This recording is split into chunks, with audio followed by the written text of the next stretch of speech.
आओ मैं तुम्हें वो उस बारगाह पे ले जाऊं जिसने सब को शान अता फरमाई है। हजरत अबू बकर सिद्दीक रज़ी अल्लाह तआला अन्हु खलीफतुल मुस्लिमीन बने, खलीफा बने तो सवेरे, जिस रात खलीफा बने सवेरे सर पे टोकरी रखी, मंडी की तरफ जा रहे हैं। हजरत उमर फारूक रज़ी अल्लाह तआला अन्हु मौला अली शेर खुदा को किसी ने बताया कि वो तुम्हारा खलीफा तो जा रहा है मजदूरी करने, वो तो जा रहा है कमाई करने। हजरत अली शेर खुदा मौला कायनात जनाब फारूक आजम दोनों ने रस्ते में रोका। अबू बकर कहाँ जा रहे हो? फरमाने लगे काम करने जा रहा हूँ, मजदूरी करूंगा, मंडी में जाऊंगा, तिजारत करता था उसको जारी रखूंगा, बच्चों का पेट भी तो पालना है। अब तुम्हारी हुकूमत के पीछे बच्चे तो नहीं ना भूखे मरवा लेने, मैंने कुछ करना तो है। हजरत उमर कहने लगे चला आके बैठ, हम सहाबा को इकट्ठा करते हैं और माले गनीमत से तेरा वजीफा लगाते हैं, आपको वजीफा मिलेगा माना। तो आप बैठ करके मस्जिद में तो ड्यूटी करें। बैठ गए, मुशावरत हुई तो हजरत अबू बकर सिद्दीक रज़ी अल्लाह तआला अन्हु ये पूछने लगे जनाब बतलाइए आपका कितना वजीफा लगाया जाए? तो हजरत अबू बकर सिद्दीक फरमाने लगे उतना लगा दो जितनी एक मजदूर की तनख्वाह होती है। तो एक सहाबी बोल के बड़े मीठे और धीमे लहजे में कहने लगे अबू बकर अगर तेरा गुजारा ना हुआ तो, अगर तेरा गुजारा ना हुआ तो अबू बकर सिद्दीक फरमाने लगे अगर मेरा गुजारा ना हुआ तो मैं मजदूरों की तनख्वाह में इजाफा कर दूंगा, अगर मजदूरों के घर जलने लगेंगे तो मेरा भी चलेगा, मैं उनकी तनख्वाहें बढ़ाऊंगा सिर्फ अपनी। तो मजदूर के हुकूक का तायुन किया। सबसे पहले तो मेरे नबी पाक अलैहिस्सलाम ने मना फरमाया, फरमाया जिसको मजदूरी पर रखो पहले उसके साथ उजरत तय करो। हुजूर सल्लल्लाहु अलैहि वसल्लम ने फरमाया जब तक उजरत वाज़े ना हो जाओ किसी को काम पर, जब तक उजरत वाज़े ना हो जाए, मुकम्मल ना हो जाए कि क्या देना है तय करें। क्या लोगे जो जनाब दे देंगे ले लूंगा, शरीयत इसको पसंद नहीं करती, महबूब नहीं रखती। पहले उसके साथ पहला हक मजदूर को ये दिया कि उसकी उजरत पहले, बोलिए उजरत पहले उजरत तय होगी, ये पहला हक है। और मजदूर का दूसरा हक क्या बयान किया मेरे नबी पाक ने? फरमाया जब, और ये ऐसी आला बात है कि जितने हुकूक लिखने वाले हैं ना, जितने बैनुल अक़वामी सतह पर इंसानी हुकूक का चार्टर बनाने वाले हैं, वो कहते हैं कि ये ऐसा नुक्ता हुजूर ने बयान कर दिया है कि इससे आगे को बढ़ ही नहीं सकता। ये ऐसी बात है कि जिसकी शरह भी कोई नहीं कर सकता। मेरे हबीब करीम अलैहिस्सलातु सलाम ने फरमाया पहले तय करो, और क्या खूबसूरत लफ्ज है, कानून बना दिया। फरमाया जब मजदूर मजदूरी कर ले तो उसका पसीना खुश्क होने से पहले पहले उसे अदा कर देना, उसका पसीना खुश्क होने से पहले उसे उसकी मजदूरी दे दो। एक सहाबी अपने खादिम गुलाम को मार रहे थे तो मेरे नबी पाक तशरीफ लाए, फरमाया क्यों इसे मार रहा है? हुजूर गलतियां बड़ी करता है। तो नबी पाक ने फरमाया जितना तुझे इस पर इख्तियार है ना, उससे कहीं बढ़कर मेरे रब को तेरे ऊपर बड़ा इख्तियार है। कहा हुजूर ये बड़ी गलती करता है, मैं आखिर कितना माफ करूं?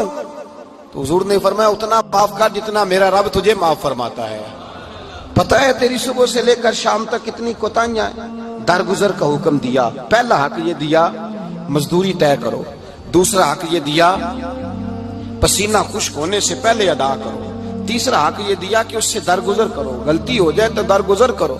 तो या रसूल अल्लाह मजदूरी कितनी दें? मेरे नबी पाक बुखारी मुस्लिम हुजूर सैयद आलम सल्लल्लाहु अलैहि वसल्लम ने फरमाया मजदूर का हक बयान किया नबी पाक ने, और एक बात इरशाद फरमाई तो उसके अंदर कई पहलू, एक हदीस में कई पहलू बयान फरमाए। हबीब पाक ने फरमाया जैसा तुम खाते हो वैसा ही उसे, भाई बस खत्म हो गई बात। इतनी बड़ी बात कर दी सरकार ने। कभी देखा है आपने कि मजदूर को ऐसे खिलाया जा रहा हो जैसा मालिक खा रहे हैं?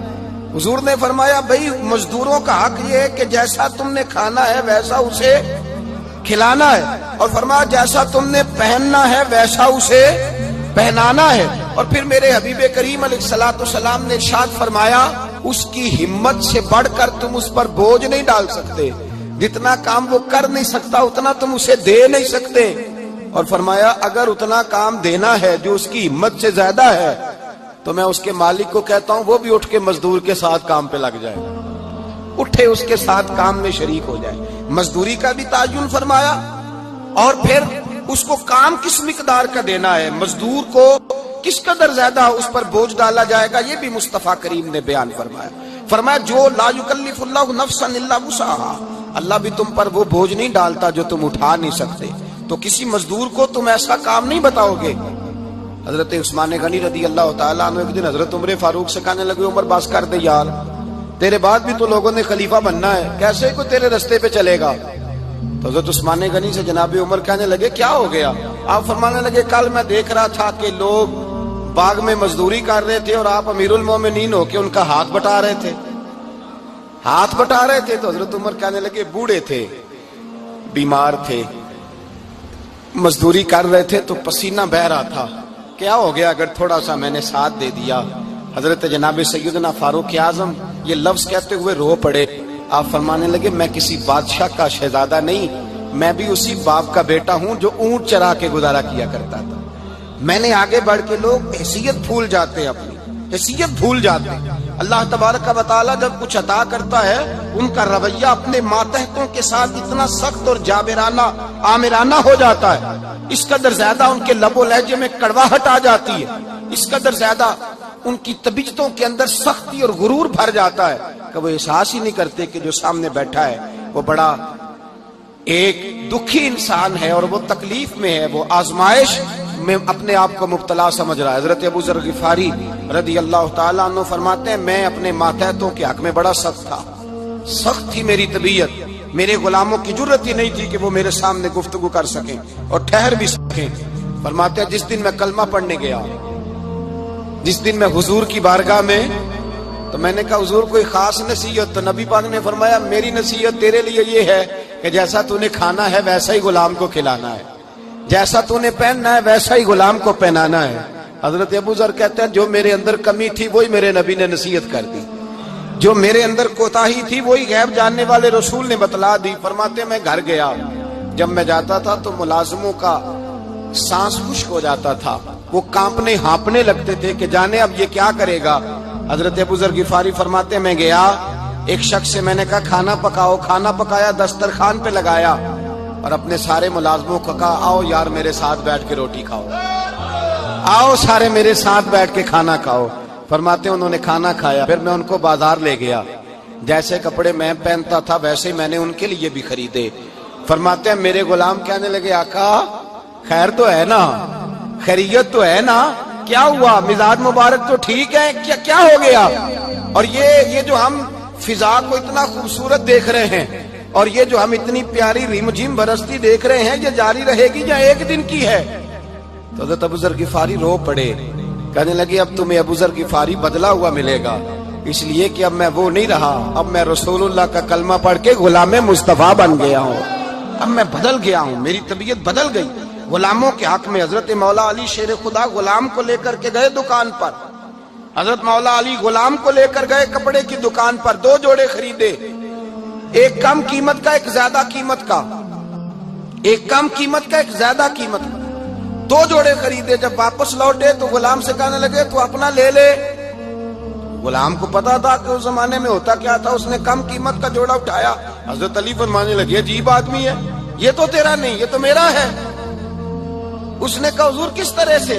آپ فرمانے لگے تیرے لیے قیمتی جوڑا اس لیے خریدا ہے کہ تو جوان ہے، اور میں نے اپنے لیے اس لیے چھوٹا خریدا ہے کہ میں تو اب بوڑھا ہو گیا ہوں، مجھے تو حاجت نہیں۔ کہنے لگا حضور بوڑھے اور جوان کا مطلب نہیں، آپ علی ہیں، من کنت مولا فہذا علی علی مولا، علی مولا، آپ چونکہ مولا علی ہیں اور آپ امیر المومنین ہیں، لہذا آپ نے تخت پر بیٹھنا ہے، آپ نے سلطنت کو چلانا ہے، آپ پہنیے۔ حضرت علی فرمانے لگے تو میرا غلام بنا ہے نا، تو نے ابھی میرے نبی کا دیدار نہیں نہ کیا، تو بعد میں آیا ہے نا، اگر تو اس دور میں ہوتا تو جان جاتا کہ یہ عمل میرا ہے، پر اس کے پیچھے جو نصیحت کے پھول ہیں وہ مصطفیٰ کے عطا فرما۔